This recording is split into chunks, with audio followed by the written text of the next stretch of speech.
Creamy, delicious Jamaican rum and raisin ice cream. Jamaican rum and raisin ice cream is a rich, velvety frozen dessert infused in Jamaican dark rum and plump, juicy raisins. This ice cream is creamy, boozy, and nostalgic. For many, it is the second runner up to grape nut ice cream. With only a few ingredients, you'll have delicious ice cream without an ice cream maker.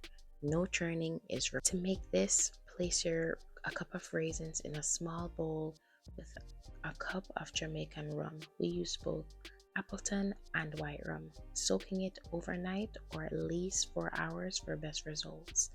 In a large bowl, whip 2 cups of heavy whipping cream until stiff peaks are formed.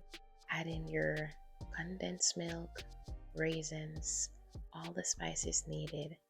Pop that in the fridge to freeze for at least 8 hours.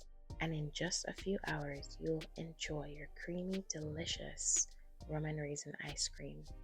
For the full recipe and exact measurements, check the description bar below. And if you like this video, don't forget to like, comment, and subscribe. And we'll see you guys in the next recipe.